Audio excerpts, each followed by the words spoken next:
बच्चों हमारा चल रहा है अध्याय 6 वैद्युत चुंबकीय प्रेरण, और इसमें आज हम पढ़ने जा रहे हैं अन्योन प्रेरण और साथ में हम पढ़ेंगे प्रत्यावर्ती धारा जनित्र। तो आप कॉपी पेन लीजिए और हेडिंग लगाइए सबसे पहले अन्योन प्रेरण क्या होता है। देखिए अन्योन प्रेरण क्या होता है, हम क्या करें, दो कुंडलियों को बिल्कुल पास पास रखें। दो कुंडलियों को क्या किया, बिल्कुल पास पास रख लिया। मान लीजिए पहली कुंडली है और ये क्या है, दूसरी कुंडली है। जैसे ही मैं इसमें धारा प्रवाहित करता हूँ तो धारा क्या होगी, धारा 0 से लेके I तक बढ़ेगी। यानी धारा में क्या हो गया, परिवर्तन हो गया। पहले 0, फिर 0.1, 0.2 ऐसे धीरे धीरे धारा बढ़ती है। तो धारा में परिवर्तन होने से क्या होगा, इसके संबद्ध चुंबकीय फ्लक्स में क्या होता है, परिवर्तन आ जाता है। क्यों आता है, क्योंकि जैसे धारा बाहर है जिसके आसपास में क्या हो गया, चुंबकीय क्षेत्र उत्पन्न हो गया। उस चुंबकीय क्षेत्र में क्या हो रहा है, परिवर्तन हो रहा है। तो चुंबकीय क्षेत्र रेखाएं कम ज़्यादा हो रही है, तो इसके पास में रखी हुई कुंडली में क्या होगा, इसके फ्लक्स में, चुंबकीय फ्लक्स में क्या होता है, परिवर्तन आता है। और चुंबकीय फ्लक्स में परिवर्तन आने के कारण क्या होता है, पास रखी कुंडली में प्रेरित विद्युत वाहक बल उत्पन्न हो जाता है। बस यही घटना आपकी कहलाती है अन्योन प्रेरण। तो आप हेडिंग तो डाल लिए, परिभाषा लिखना चाहें तो लिख सकते हैं कि जब किसी कुंडली में धारा प्रवाहित की जाती है तो पास में रखी दूसरी कुंडली में प्रेरित विद्युत वाहक बल के उत्पन्न हो जाने की घटना को अन्योन प्रेरण कहा जाता है। ये इसकी डेफिनेशन हो गई कि जब हम किसी एक कुंडली में धारा प्रवाहित करते हैं तो उसके पास रखी दूसरी कुंडली में प्रेरित विद्युत वाहक बल उत्पन्न हो जाता है। इस घटना को हम क्या कहेंगे, अन्योन प्रेरण कहेंगे। ये घटना घटती कैसे है, अभी बताया आपको कि पहली कुंडली में धारा परिवर्तन के कारण दूसरी कुंडली के चुंबकीय फ्लक्स में परिवर्तन होता है, जिससे दूसरी कुंडली में अन्योन प्रेरण के कारण धारा प्रेरित हो जाती है। और ये धारा जो प्रेरित हुई, प्रेरित धारा जिसे कहेंगे, इसकी जो दिशा होती है वो कैसी होती है, इसकी दिशा हमेशा वैसी होती है जिसके कारण इसकी उत्पत्ति हुई उसका विरोध करे। जिस कारण इसकी क्या हुई है, उत्पत्ति हुई उसका ये विरोध करती है। ये प्रेरित धारा कैसे आई बताइए। अभी मैंने कहा इसमें धारा बहाया, इसमें धारा बहाने से क्या हो गया, धारा कम से ज़्यादा की ओर जा रही थी, धारा में परिवर्तन हो रहा था, चुंबकीय क्षेत्र उत्पन्न हो गया, उसमें भी क्या हो रहा था, परिवर्तन हो रहा था। पास रखी कुंडली में क्या हो गया, चुंबकीय क्षेत्र रेखाएं जो गुजर रही थी जिसको आप चुंबकीय फ्लक्स कहते हैं, उसमें परिवर्तन हो रहा था। चुंबकीय फ्लक्स में परिवर्तन होने के कारण प्रेरित विद्युत वाहक बल आया, उसी की वजह से धारा आई। तो वास्तव में धारा किसकी वजह से आई, चुंबकीय फ्लक्स के परिवर्तन के कारण आई। तो ये क्या करेगा, वो जो प्रेरित धारा है उस फ्लक्स परिवर्तन का विरोध करेगा, उस फ्लक्स परिवर्तन का क्या करेगा, विरोध करेगा। तो कहने का मतलब इसकी जो दिशा होगी वो क्या होगी, चुंबकीय फ्लक्स में परिवर्तन का विरोध करती हुई। तो इसकी दिशा क्या करेगी, चुंबकीय फ्लक्स में परिवर्तन का विरोध करती है। बात समझ में आ गई होगी।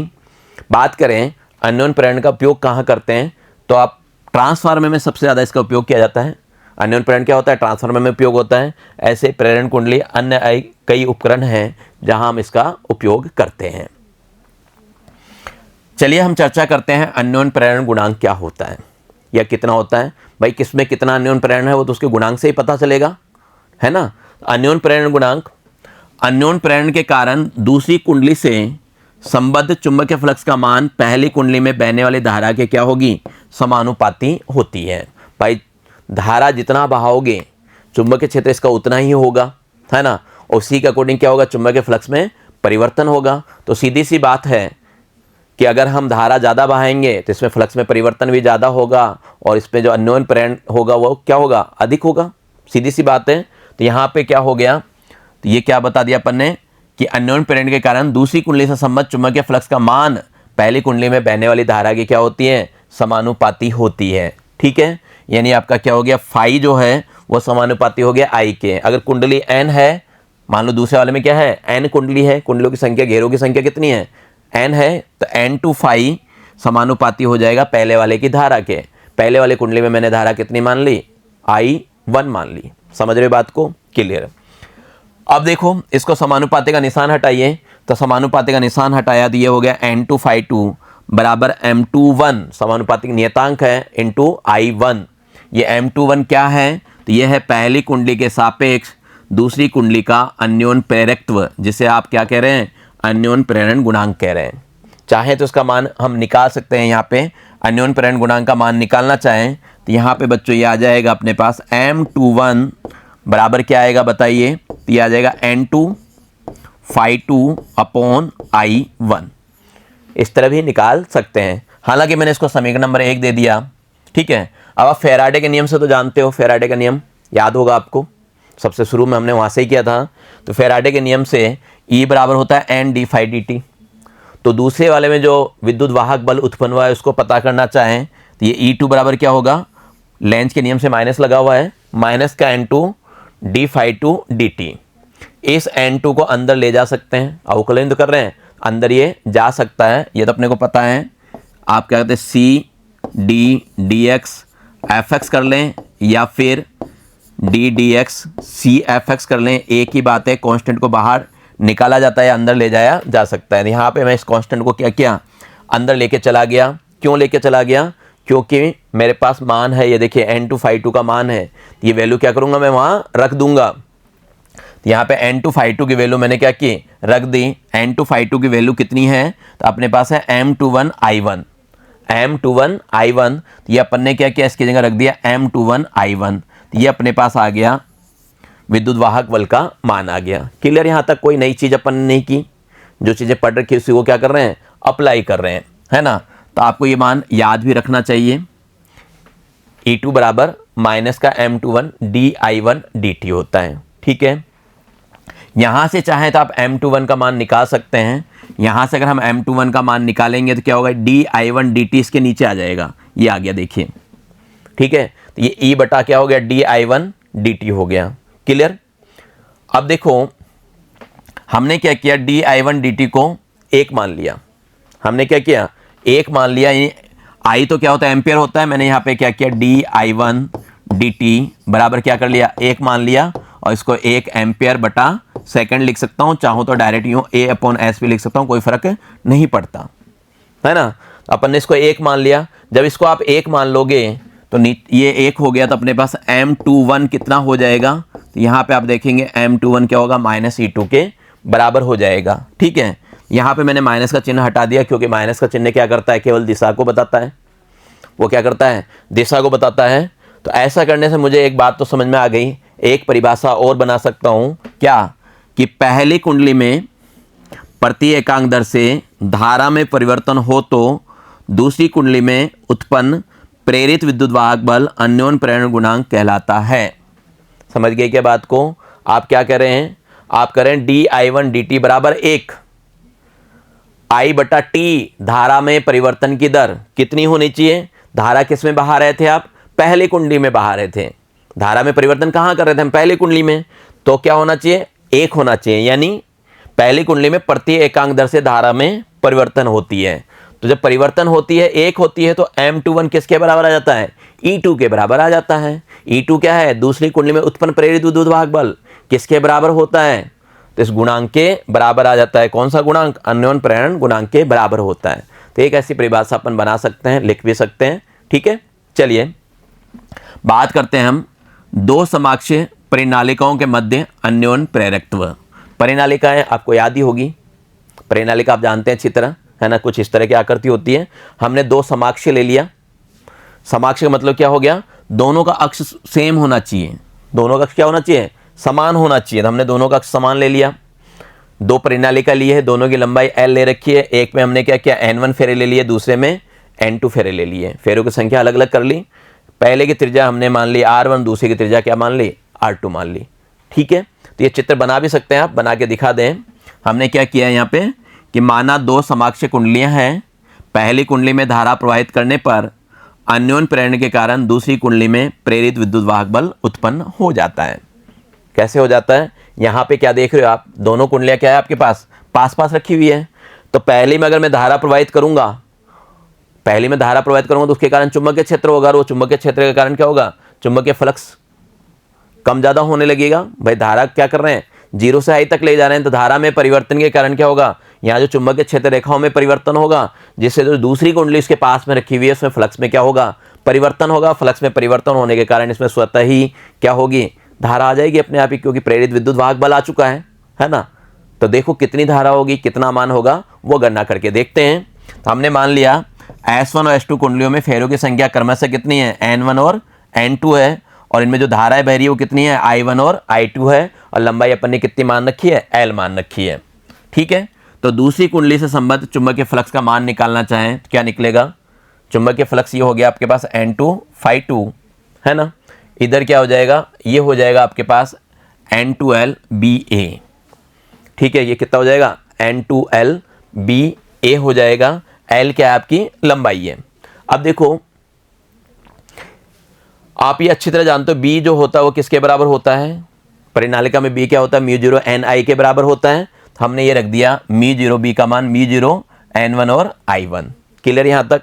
ठीक है, इसको दे दिया मैंने समीकरण नंबर 1, N2 ∅2 ऐसे रखा हुआ है, ये N2 L है और μ0 N1 I1 A आ गया। क्लियर यहाँ तक? अन्योन्य प्रेरण से दूसरी कुंडली से संबद्ध चुंबकीय फ्लक्स निकालना चाहें तो दूसरे में चुंबकीय फ्लक्स हम जानते हैं, अभी निकाला था, ये किसके बराबर होता है, N2 ∅2 बराबर क्या होता है, M21 I1 के बराबर होता है ना। अब देखिए, ये भी N2 ∅2 है, ये भी क्या है, N2 ∅2 है। दोनों समीकरण का LHS तो बराबर है, हम RHS को भी क्या कर सकते हैं, बराबर कर सकते हैं। तो हमने इसके RHS को बराबर किया, तो इसकी जगह ये रख दो चाहो तो उठा के, तो ये आ गया M21 I1 बराबर, ये देखिए N1 और N2 को एक साथ लिख दिया मैंने, ये आपका μ0 लिख लिया, फिर ये आपका A ले लिया और ये अपने पास L, और ये अपन ने यहाँ पे क्या किया, I1 लिख रखा है। तो ये समीकरण 1 व 2 से आपको ये प्राप्त हो गया। यहाँ से हम M21 का मान आसानी से निकाल सकते हैं। देखिए, I1 से क्या हो गया, मेरा I1 क्या हो गया, कैंसिल हो गया। तो यहाँ M21 का मान आ गया आपके पास μ0 N1 N2 AL। ठीक है, A क्या है, क्षेत्रफल है उसका। तो अब देखिए, यहाँ से आप ये तो जानते हैं N1 क्या होता है, स्मॉल वाला, कैपिटल N1 बटा L होता है, और ऐसे N2 क्या होगा, कैपिटल N2 बटा L हो जाएगा। इनके मान रखेंगे हम, और साथ में हमने क्या किया, M21 को M बोल दिया। M21 भाई आपका क्या रहा है, दूसरे के कारण हो रहा है ना, तो M21 को हमने M बोल दिया। तो M का मान आ गया आपके पास μ0 N1 N2 A बटा L। ऊपर वाला L नीचे कैसे आ गया, तो देखिए यहाँ पे हल करके दिखा देता हूँ। ये मान मैंने यहाँ रखा, तो ये हो गया μ0 N1 की जगह क्या लिखूंगा, L N1 बटा L, और इसकी जगह लिखूंगा N2 बटा L, और ये क्या हो गया, AL। तो एक L से L क्या हो गया, कैंसिल आउट हो गया। तो मेरे पास इस M का मान आ गया, जिसको हम अन्योन्य प्रेरण गुणांक कहते हैं, कितना आ गया, μ0 N1 N2 A बटा L। इसका जो मात्रक होता है वो हेनरी होता है, और इसकी जो विमा होती है वो विमा होती है M1 L2 T की घात -2 और A की घात -2। तो इस तरह आप इसका मान को याद भी कर सकते हैं। एक परीक्षा के अंदर हमें क्या होगा, ड्राइव करने के लिए भी कहा जा सकता है। समझ गए बात को? चलिए, अब हम अगले टॉपिक की ओर बढ़ते हैं, प्रत्यावर्ती धारा जनित्र की बात करते हैं कि प्रत्यावर्ती धारा जनित्र क्या होता है। जनित्र यानी जनरेटर। जनरेटर के बारे में आप लोग जानते हैं, शादी विवाह वगैरह कार्यक्रम होता है, वहाँ पे लाइट चली जाए, है ना, लाइट चली जाए तो क्या होगा, विवाह डिस्टर्ब हो जाएगा, है ना, पार्टी डिस्टर्ब हो जाएगी। तो वो डिस्टर्ब ना हो तो उसके लिए हम क्या करते हैं, जनरेटर मंगाते हैं, और जनरेटर चालू करने से लाइट दोबारा आ जाता है। जनरेटर मशीन होता है।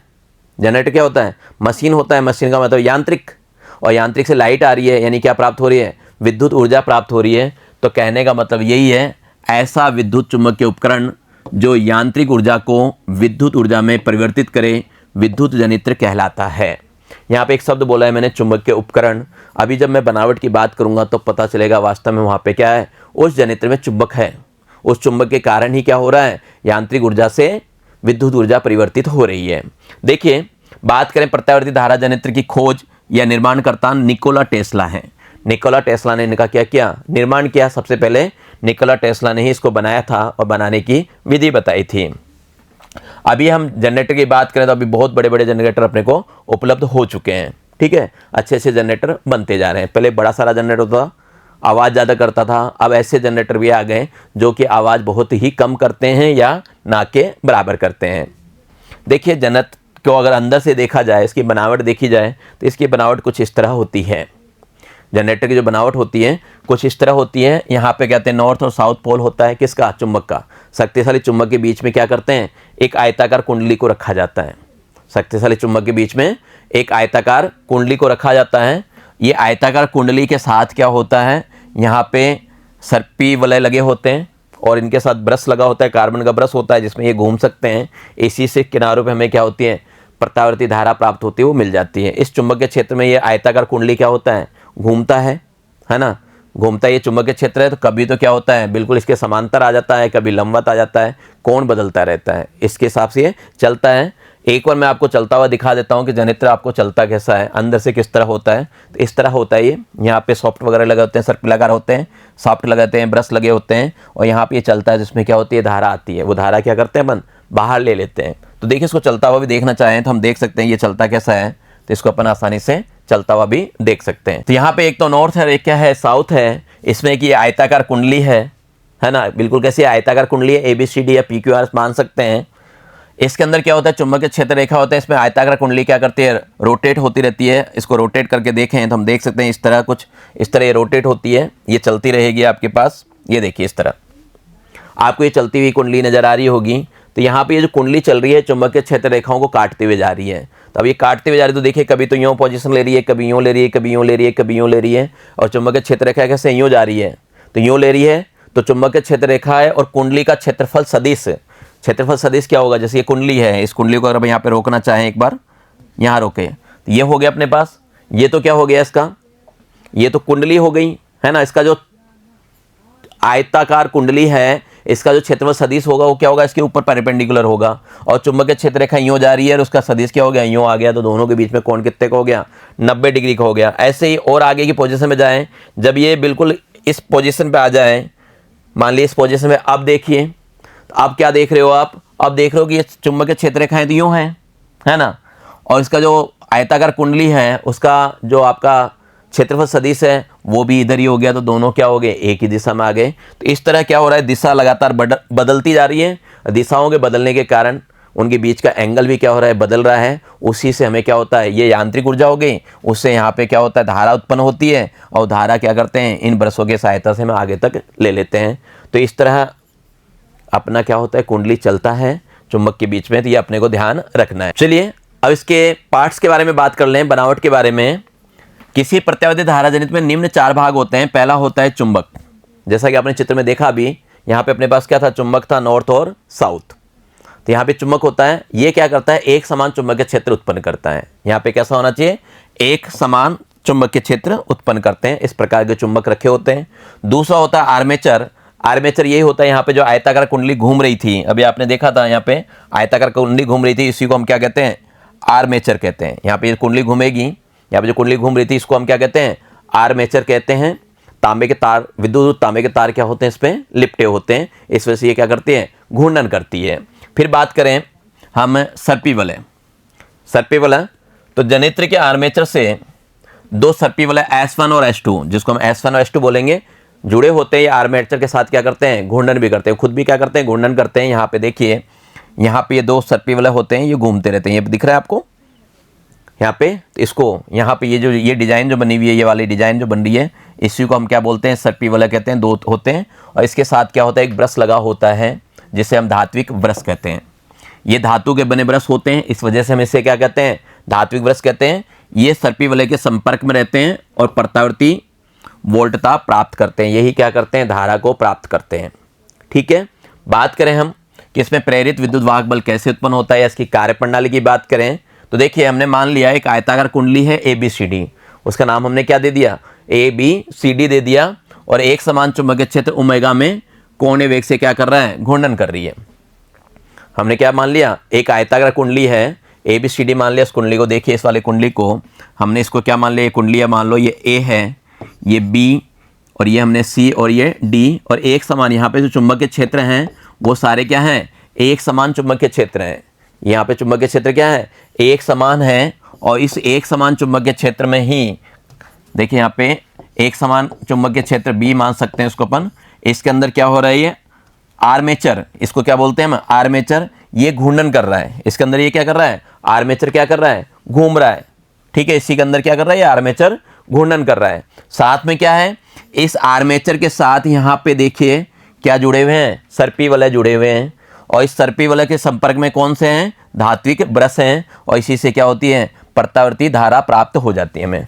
इसी से क्या होती है, प्रत्यावर्ती धारा प्राप्त हो जाती है। ठीक है, चलिए, तो ये अपन ने लिख लिया। और साथ में हम देख रहे हैं, मान लिया हमने कि कुंडली कैसी है, ABCD का आयताकार कुंडली है, एक समान चुंबकीय क्षेत्र में है, और किस वेग से घूम रही है, उसका जो स्पीड है, घूमने का जो वेग है, यहाँ पे जो वेग आ रहा है अपने पास, किस वेग से घूम रही है।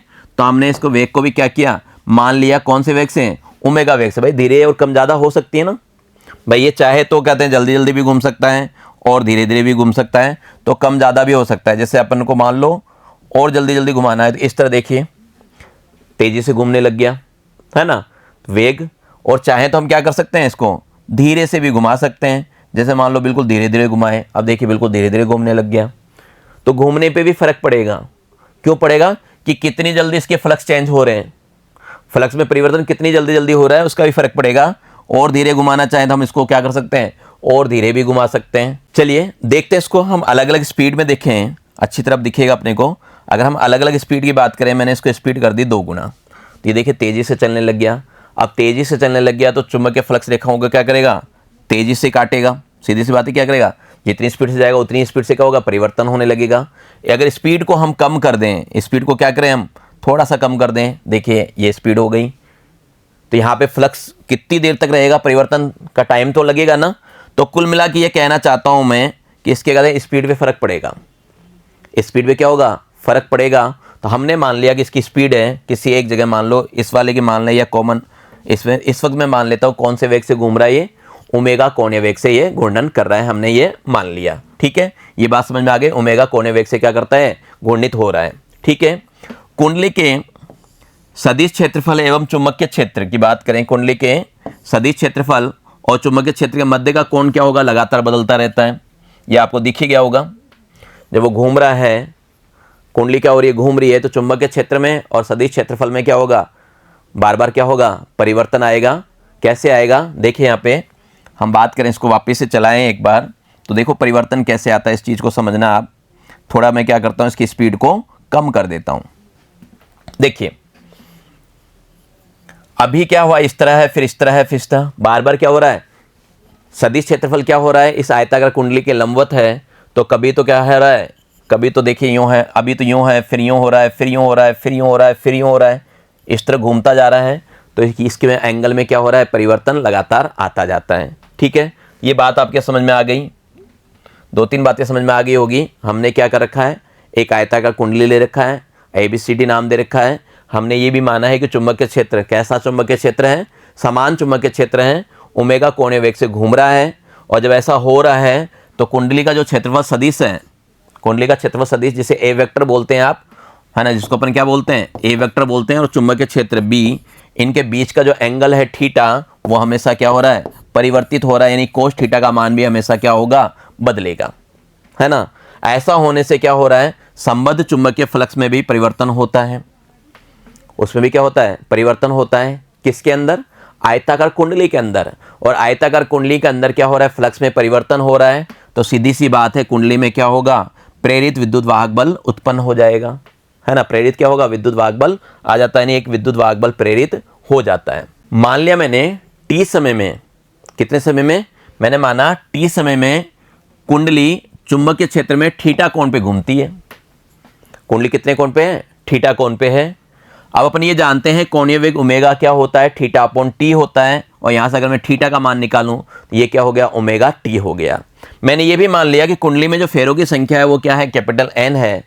और इससे पारित फ्लक्स का मान कितना होगा, तो अपन जानते हैं फाई बराबर होता है, वो क्या होता है, b vector dot a vector होता है। एक कुंडली के लिए एन कुंडली है तो एन से मैंने गुणा कर दिया।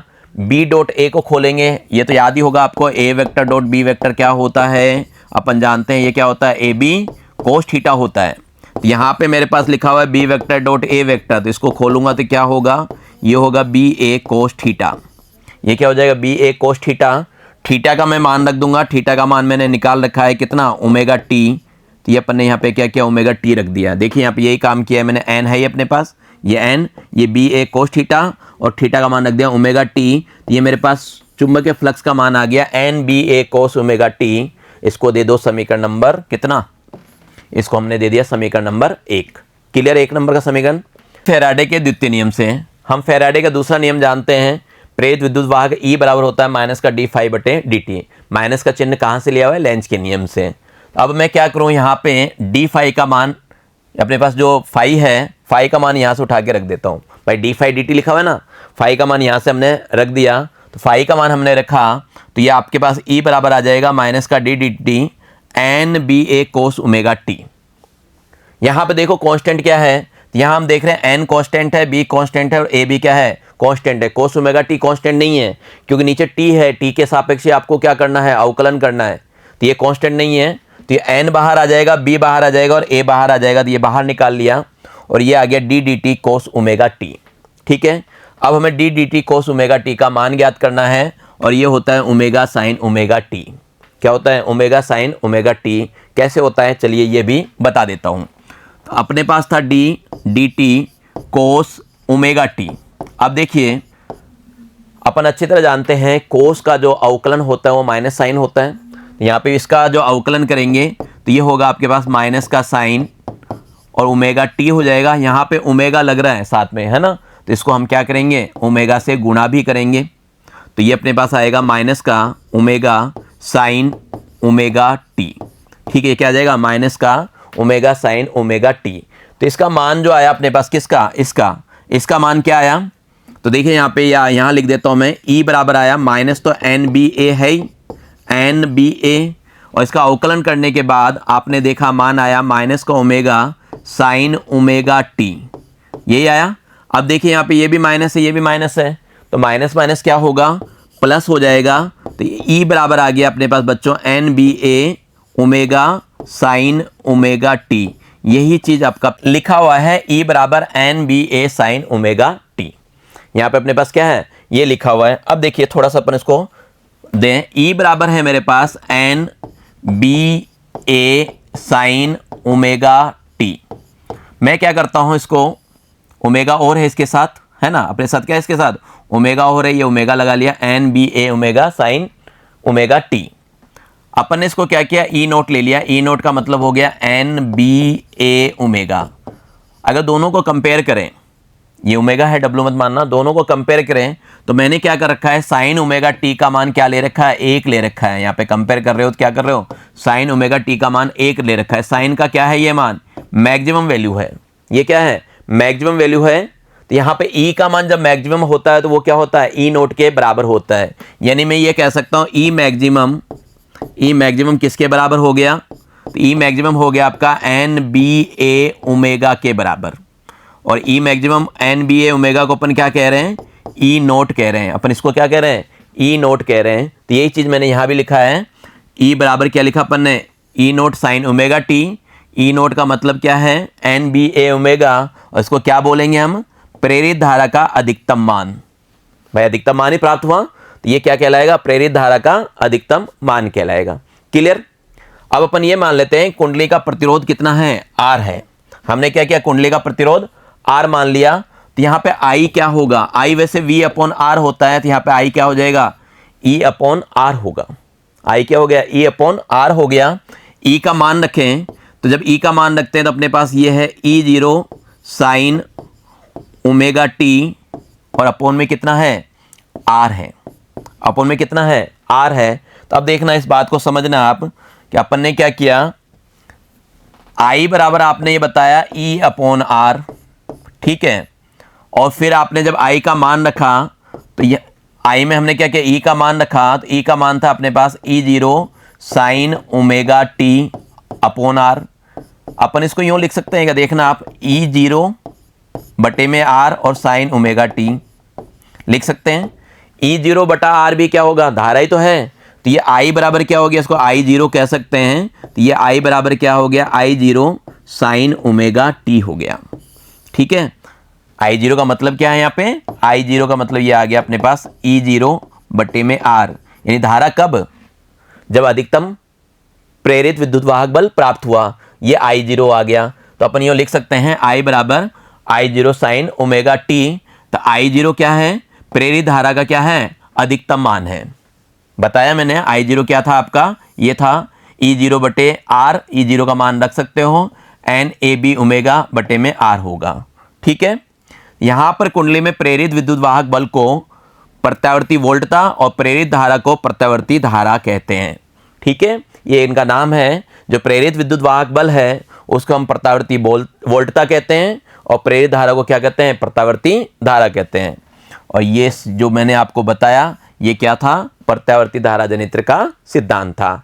तो परीक्षा में अगर आपसे पूछा जाता है ये करके आना है। ठीक है, बात करें कि घूर्णन करने पे इसकी गतियां कैसी प्राप्त होती है, कहाँ क्या क्या आता है। तो देखिए पहले चरण की बात कर रहा हूँ। पहले चरण में क्या है, आर्मेचर का तल चुंबकीय क्षेत्र के क्या है, अभिलंबवत है। आर्मेचर का जो तल है वो चुंबकीय क्षेत्र के क्या है, अभिलंबवत है। तो उनके बीच का एंगल किसका, क्षेत्रफल सदिश और चुंबकीय क्षेत्र का एंगल कितना होगा, 0 होगा। समझ रहे बात को? क्यों, मान लो मेरा कहते हैं आर्मेचर ये है, आयताकार कुंडली ये है, चुंबकीय क्षेत्र ये यूं आ गया, तो आयताकार कुंडली तो लंबवत आ गया, लेकिन आयताकार कुंडली के लंबवत होता है क्या, क्षेत्रफल सदिश। तो क्षेत्रफल सदिश और चुंबकीय क्षेत्र दोनों क्या हो गए, एक ही दिशा में आ गए, तो वहां पे क्या होगा, इसका मान 0 हो जाएगा। इसका मान क्या होगा, 0 होगा। साइन 0 का मान आप जानते हो 0 होता है। अगली बार की बात करें, इसको 90 डिग्री पे घुमा दें। 90 डिग्री घूमने के बाद क्या होगा, आयताकार जो कुंडली होगी वो आयताकार कुंडली कैसी होगी, बिल्कुल चुंबकीय क्षेत्र के दिशा में आ जाएगी। और चुंबकीय क्षेत्र के दिशा में आने की वजह से आयताकार कुंडली का जो सदिश क्षेत्रफल है वो चुंबकीय क्षेत्र के क्या हो जाएगा, लंबवत हो जाएगा। और लंबवत होने से क्या होगा, साइन 90 डिग्री पे आ जाएगा। तो वहां पे अपने को क्या मिलेगा, अधिकतम मान प्राप्त होगा। उस वक्त क्या होगा, अधिकतम मान प्राप्त होगा। तो ऐसे ही 90 पे, फिर 180 पे, इस तरह क्या होगा, ये चरण इसके चलते रहेंगे। इन चरणों पे क्या मान प्राप्त होगा वो मैंने एक टेबल बना के दिखा दिया आपको। ये अपने पास T0 पे omega T0 sign omega T का मान कितना होगा, साइन 0 0 होता है। तो यहाँ पे E जो प्राप्त हुआ वो 0 प्राप्त हो गया। फिर यहाँ पे एक चक्कर पूरा लगाने पे तो अपन 90 डिग्री पे आधा चक्कर लगता है इसका, है ना। तो T/4 यानी π/2, उस पर साइन ओमेगा टी का मान यानी कितना हो गया, साइन 90 का मान 1 होता है। और यहाँ पे साइन 90 का मान 1 रखा तो E बराबर क्या हो गया, E0 आ गया, अधिकतम प्राप्त हो गया। ऐसे हमने T/2 पे, 3T/4 पे और T पे सब पे निकाल रखा है। भाई एक चक्कर पूरा वैसा वैसा एक चक्कर लगा के आता है, तो उसका मैंने यहाँ क्या कर रखा है, ग्राफ बना रखा है। इस चीज़ को आप आसानी से समझ सकते हो। उनके बीच का क्या करें, एंगल निकाल के, भाई यहाँ पे क्या करना है आपको, बीच का एंगल निकालना है। 90 डिग्री पे घूम जाता है तब कितना होगा, 180 पे क्या हो जाएगा, है ना। तो इसका निकाल के अपन बना सकते हैं। ये आप अच्छी तरह बना सकते हो, ठीक है। तो ये आपका प्रत्यावर्ती धारा जनित्र था। तो आज की कक्षा में इतना ही बच्चों।